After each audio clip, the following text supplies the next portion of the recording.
Hey team, Jesse Dale here with Macro Missionary, and today I want to open the can of worms and go over some of the science and pros and cons of fasting. And if you'd have asked me about fasting a couple years ago when people were talking about it, particularly intermittent fasting, I'm a born and raised bodybuilder. I've been lifting and competing, lifting since I was literally 11 years old. Did my first show when I was 18. So if you talk to me about fasting, being a bodybuilder, I was gonna tell you to just go take a hike. That is ridiculous.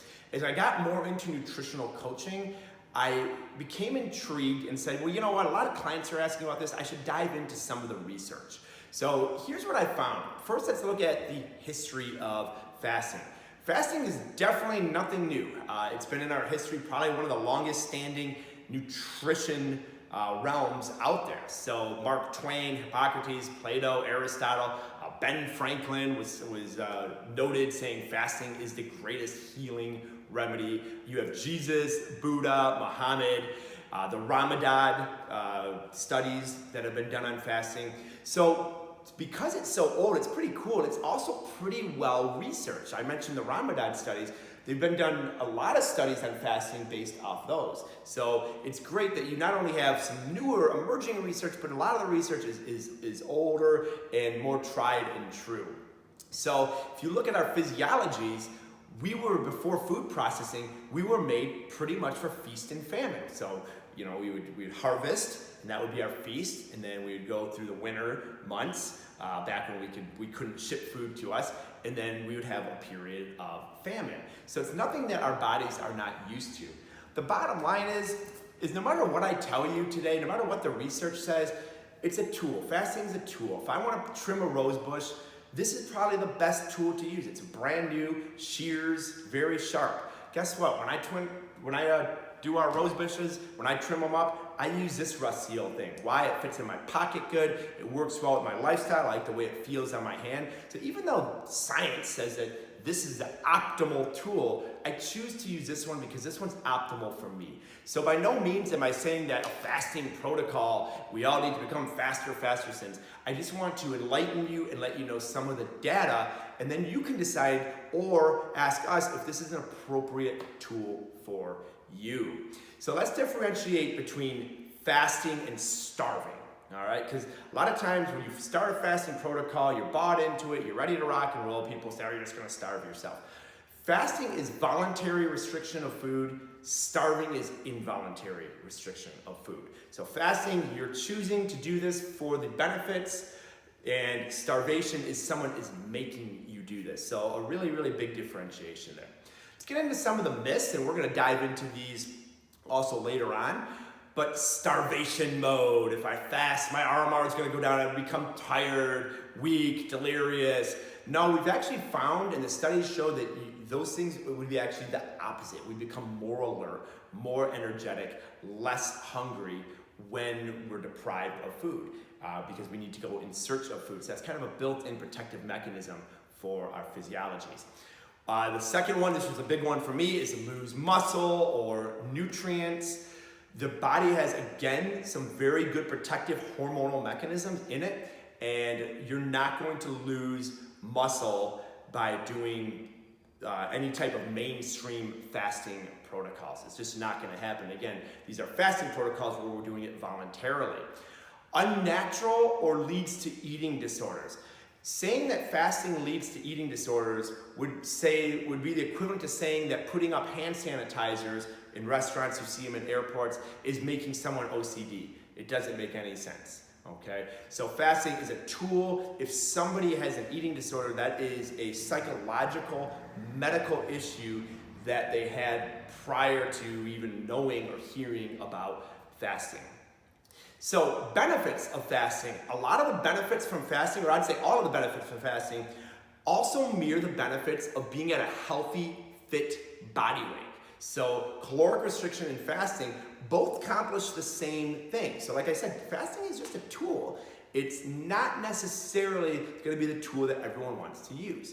So some of the benefits that we get from caloric restriction that fasting does magnify, a few of these, but pretty much they're about equal, is decreasing insulin resistance, decreasing inflammation or oxidative stress, better brain health, which is why I originally started to research into fasting, is Alzheimer's runs in my family, so I wanted to see what fasting would do for brain health.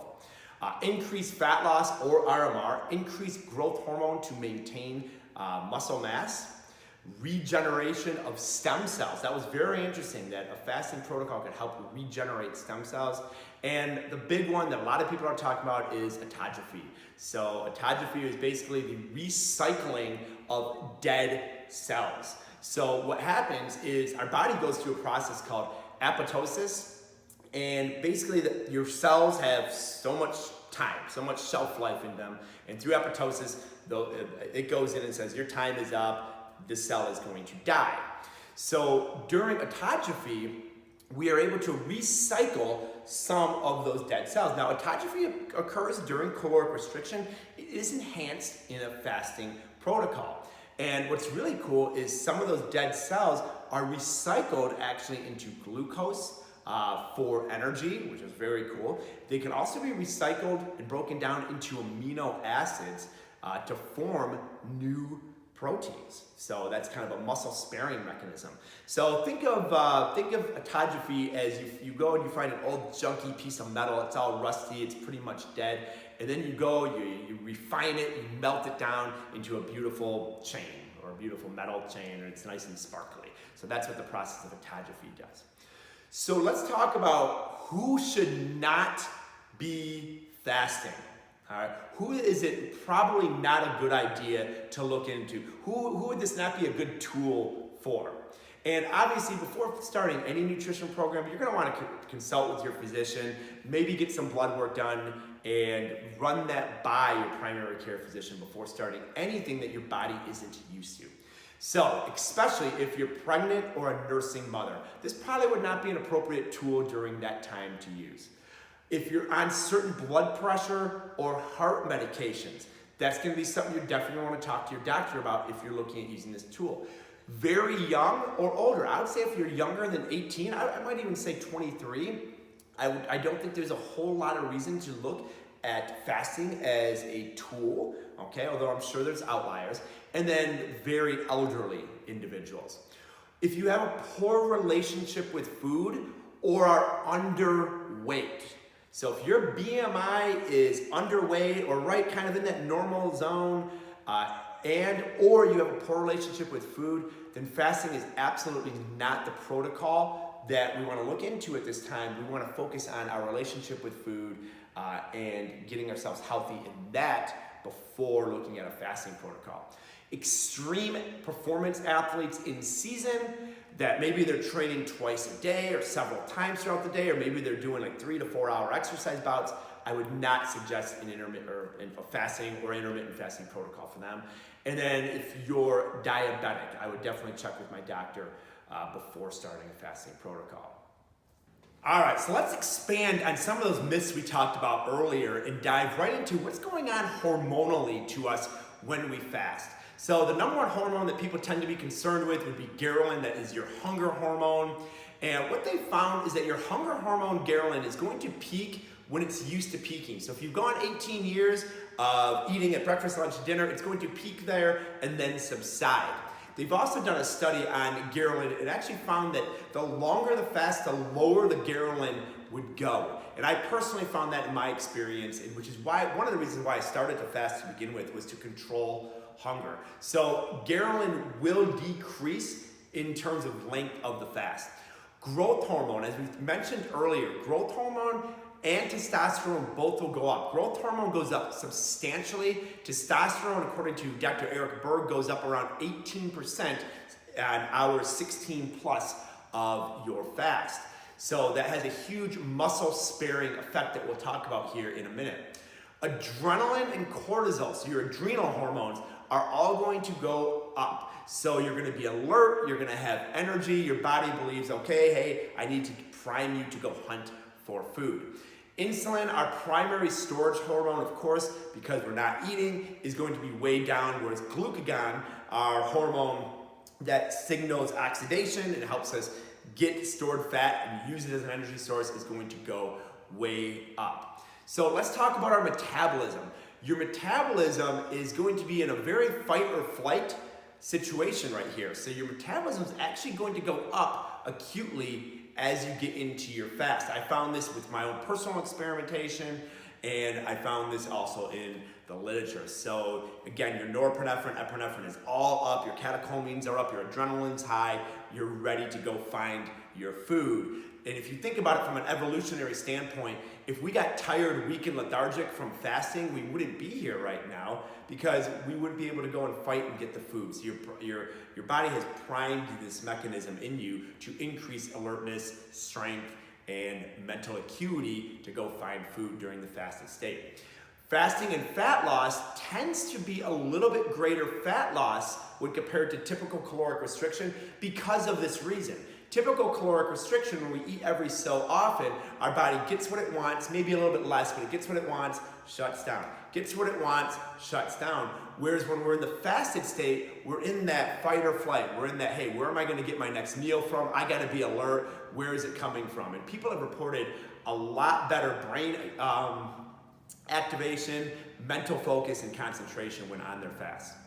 Several studies showed that lean body weight is protected more in a fasting protocol than a typical caloric restriction. Now that makes sense because typical caloric restriction does not increase growth hormone or testosterone, where a fasting protocol does. So again, muscle loss tends to be minimized on a fasting protocol as opposed to typical caloric restriction. One final hormone that I want to revisit because it gets so much of a bad rap and there's so much fear-mongering going on about this hormone is insulin. The deal with insulin is because we have an overabundance of calories coming in, we tend to produce, and when I say we as a species, as humanity, we tend to produce an overabundance of insulin. Insulin is a normal hormone. It basically unlocks the keys to our cells, our muscle cells and fat cells, and allows storage to take place. So for example, picture your storage compartments as being a train, and the people getting in the train need to be guided, say that they're blind. So insulin guides them into the train. Well, if you're overpopulated and there's too many people, insulin's trying to shove all these people into the train, it's gonna say, I can't handle this. Hey, I gotta call in some friends of mine, some more insulin to come in and help me. So now you have even more insulin helping to cram this overabundance of people in this train.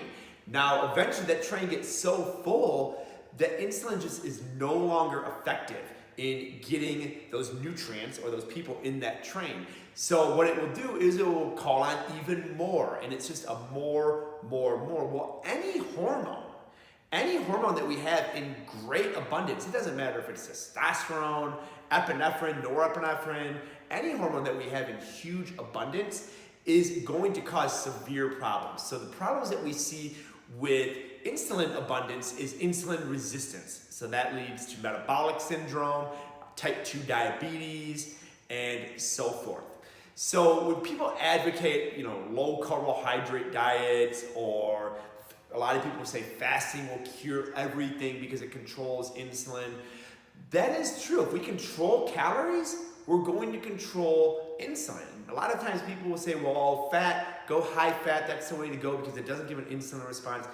Fat can be stored just as easy using chylomicrons to transport that fat than insulin. So no, does fat need insulin to be stored? It does not. However, one, we're not going to eat an all-fat diet because protein and carbohydrates cause insulin responses. And B, it doesn't matter. Fat doesn't need insulin to get into the cells. It has chylomicrons that enable it to do that. So it's going to get into our cells and into our skeletal muscle tissue, into our adipose tissue, one way or another. So just because of the fact that it doesn't need insulin to do that, it can do it on its own, doesn't make it any better or worse. So the fear-mongering with insulin is people are taking just half truths on that. So whether you're intermittent fasting, whether you're regular fasting, whether you're doing typical caloric restriction, you're going to be controlling your insulin levels, you're going to lose body fat, you're going to lose body weight, and you're going to see the health benefits of that. All right, so getting into some fasting do's and don'ts.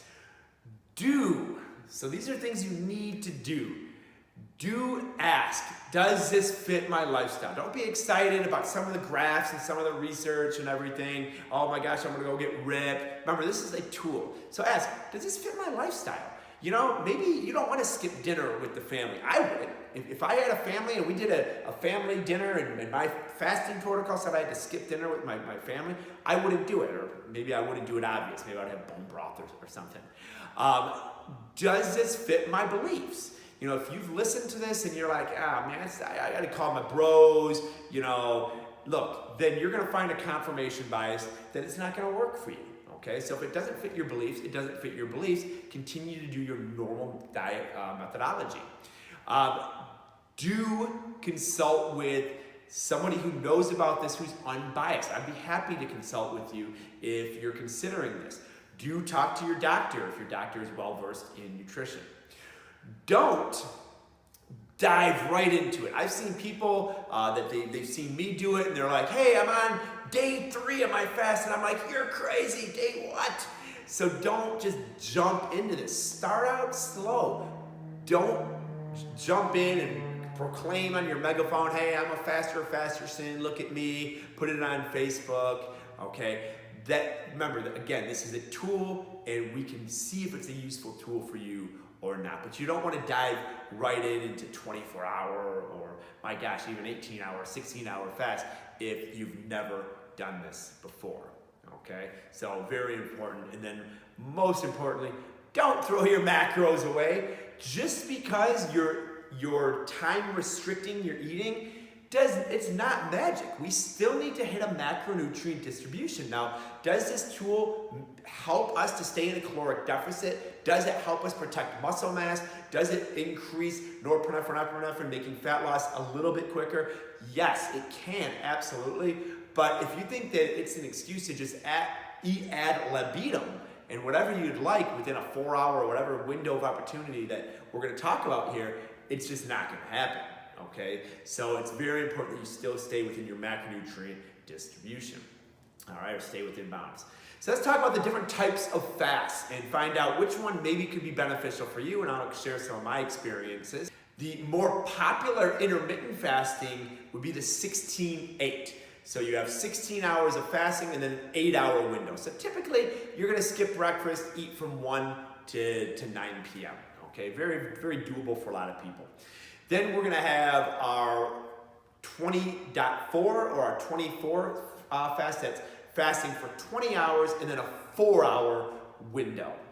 You also have the warrior diet or the OMAD, which is 1 meal a day. The 1 meal a day, I'm not really going over too many pros or cons. The 1 meal a day can work, but that's a lot of food to be putting it in 1 meal. You're gonna probably have an acute inflammatory response. You might have some bloating. That's just a tough, I don't know if that would work for a lot of people's lifestyle, but it absolutely is a method out there. So that would be the 1 meal a day or the warrior. So we also have, what I employ is alternate day fasting. So alternate day would be, say, Monday, Wednesday, Friday. That's when we choose to fast. That's been working very well. And the beauty of the fast life is, okay, I'm doing alternate day right now. Well, what if this Friday is Aunt Sue's birthday? Cool, I can decide to just intermittent fast that day. I can go at 24. I cannot fast at all. So that's what's really, really cool about these different fasting protocols is depending on the season you're at in your life, these fasting protocols are gonna fit in different ways. So they're not extremely rigid. In this season, the alternate day is working great. I have to be a little bit careful because I have huge caloric banks built up for Saturday and Sunday. So I've got to make sure that I'm backfilling some of those calories on Tuesdays and Thursdays to make sure that I'm not eating too little so that I can stay goal driven. So breaking your fast. When you break your fast, and this typically goes more towards the longer. So if you're doing the alternate day, or if you're gonna try a 2-day or a 3-day fast, I would check with your physician before doing those longer term. But if you're gonna do something like longer term, like 24 hours plus, then I would avoid copious amounts of processed food when you come off that fast. I would avoid large sums of any food, just going crazy. I would avoid fat and sugar together. That's a hyperpalatable food. It's gonna be very tough to shut that off. So avoid hyperpalatable food or mixing fat and sugar. What I generally like to do, I like to do a little steak salad, so just some greens, a good steak, so it's got a decent amount of fat, good amount of protein in there. That works really well, controls the bloat, and then if it's a non-fasting day, I'll just eat normal throughout the rest of the day. So this does fit really well into my lifestyle because after I've eaten my body's needs, I can then typically have a lot of different macronutrients and calories left over for me to have a fun weekend and enjoy some of the foods that I love while I put on muscle and lose body fat. So let's look at some frequently asked questions. What can I drink? Can I drink Diet Coke? Can I drink Crystal Light? I'm going to tell you that if you're doing fasting mainly for the physique and the fat loss and the muscle retaining benefits, then anything calorie free, I would say you're good to go for. Now, if you're doing this for the autophagy and some of the brain health benefits, a lot of fasting experts would say, no, we're going to stick to green tea and black coffee primarily. A lot of times for longer term fasts, and I've been doing this even in my 24 hours where my ghrelin is high and I'm just getting cued to eat, I've been doing chicken broth, which is extremely low calorie, and bone broth, which is actually 9 grams of protein per cup. Okay, so yes, I am getting a little bit of calories, so I'm technically breaking the fasting rule, but I'm mainly doing this as a caloric restriction, a reduction in body fat, and to get kind of beach ready or maybe even show ready. How cool would that be? So it depends on what you're using the fasting for. If you're using it for mental acuity, for autophagy, and more of those benefits, then you're going to want to stick with the black tea, or the green tea or any types of tea, and the black coffee. If you're doing this for kind of, hey, I just want to control my calories, control my hunger for the fat loss, then I would say you're okay with using some of those other diet products, but you want them to be calorie free and you want to be careful not to go too ballistic with them, because remember, they do have a sweetness, so they are going to kind of spike a little bit of hunger in you, and it's really easy to get carried away. So what I've had to do is kind of limit my artificial sweeteners down on my fasting days and just do bone broth or chicken broth. I really hope that this was advantageous to you. I hope you learned something. And the big thing is, if you're excited about fasting, but you're ready to go, cool, great. Give us an email, coaching@macromissionary.com, or send us a message, and let's talk through that. If you want some more information, if you want to hear more about my personal experience with it, my wife's personal experience, that would be great. But the whole goal was for you to be aware and informed, pros, cons, from an unbiased source. So I hope you enjoyed this and have an awesome week.